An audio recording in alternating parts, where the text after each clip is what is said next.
Good afternoon. I'm Al Kresta. Well, you might have thought that after the Obama administration lost a significant religious liberty case last week, some people calling it the most significant religious liberty case in the last 2 decades, you would have thought that, I should also add here, his own Supreme Court appointees thought that his measures were extreme. Talking about the Hosanna Tabor case, where the government had sought to see that the Lutheran Church Missouri Synod didn't have full authority to name its own ministers, or at least define what it means as ministers.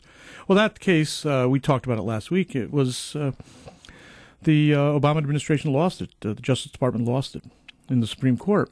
So you'd think that there would have been some rethinking of what the proper relationship is between religious liberty and the attainment of certain social ends that the government might have in view. But apparently not, because last week in a statement from Health and Human Services Secretary Kathleen Sebelius, the Obama administration announced that it would not reconsider its contraceptive mandate, if you want to put it that way. This is an unprecedented command that it issued last August, forcing all private health plans to cover contraceptive and sterilization services, including drugs that cause early-term abortions.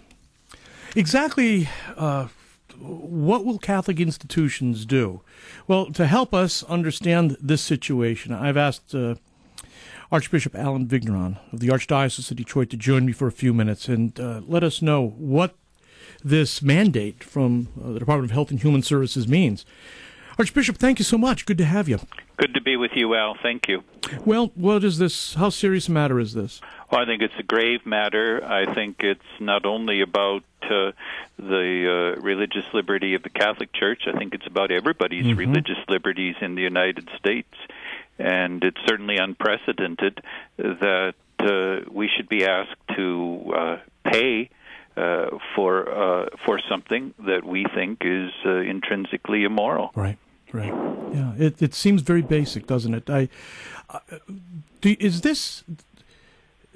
There's always been tension between the autonomy of the Church as it carries out its mission and its self-understanding, and how civil governments perceive their goal and role in the world.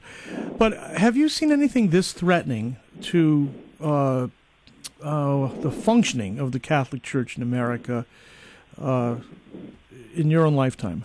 Well, I think you already made the comparison. I think when the Justice Department said that Hosanna Tabor School didn't have the right to decide who the ministers in that school were, that certainly is equally a threat. Yeah.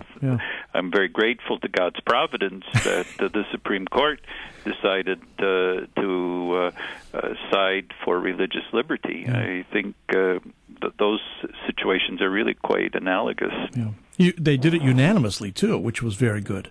Yes. So let me make sure I understand correctly here. The new Affordable Health Care Act, the Obama administration, the law is going to require, or at least regulations in place by Health and Human Services, will require all organizations in America that provide health care to make sure that health care covers contraception and various types of sterilization services. Yes. Okay, so... And except for a very narrowly defined religious exemption. And that's an exemption that we think the government has no right to articulate so narrowly, that the Church's Catholic Charities operations that our universities, our hospitals are defined by the government, by this one department of the government, as not religious.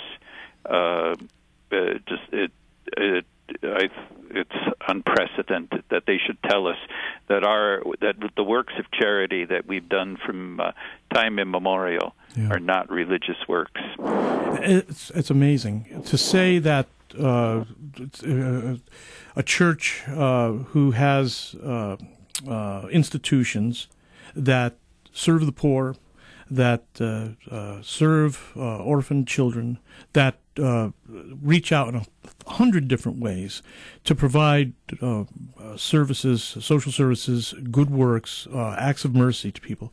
To say somehow those acts of human kindness, that these are somehow not an extension or an overflow of the religious mission of that institution, that's crazy.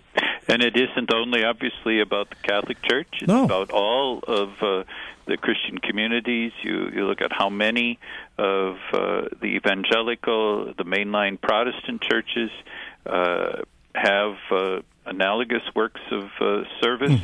They're Jewish social services. Right. And as the Muslim community becomes more at home in the United States, I know that they're engaged in developing forms of social service. And I think it's about all of us.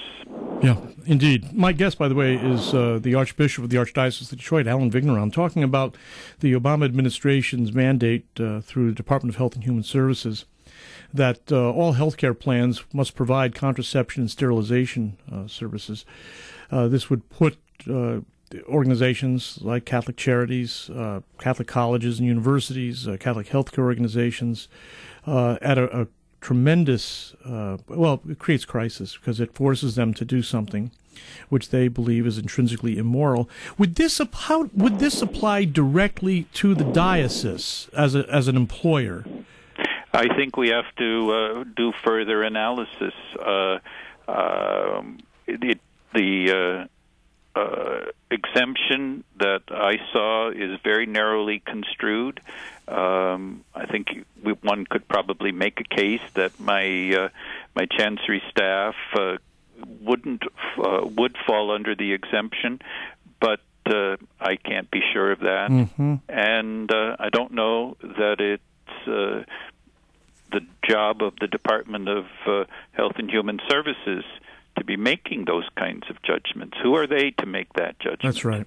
Yeah, because this does entangle them in the work of the church. They are by telling you what is and what is not an act of mercy, so to speak, or and who should be of your employees should be covered and who shouldn't. In principle, they should not be doing that. No, it's a doctrinal judgment. Right. How are you, Archbishop? What are you hearing from other Christian institutions or other religious groups? Are they concerned about this? Yes, we're the bishops in the United States from the very beginning. We've worked to try to build up a broad coalition, and obviously now with this very disappointing decision from this department of the federal government, we'll go back and I'm sure work with our coalition partners to get an appropriate redress again for our grievance.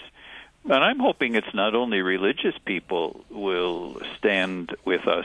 I hope even people who might not have a religious confession will realize that an assault on religious liberty is an assault on all the other kinds of liberties we enjoy.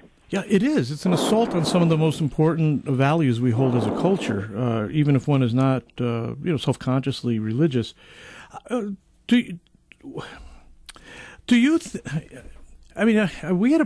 Should we be thinking that a year from now, Catholic institutions might find themselves in committing acts of civil disobedience? Well, I don't want to be hysterical about this. I think the simplest thing for me to say is that we are not going to act against our conscience. Right. And we shouldn't have to be made to, but we will not act against our consciences. Is there still, will there be litigation on this? Well, again, this is just, this decision just came out at the end of last week. It's my understanding that certainly in the Conference of Bishops, we're studying this right now to see what is the best way to make an appeal so that our rights are vindicated, whether it's in the legislature or in the courts. Archbishop, thank you so much for joining me today, and we'll certainly stay abreast of this. Thank you. Thank you very much, Al. Thanks for helping everybody be aware of this great challenge we face. Thanks for your leadership. I should mention, too, Pope Benedict reminded us just a few days ago that Catholics in this nation need to fight for religious liberty.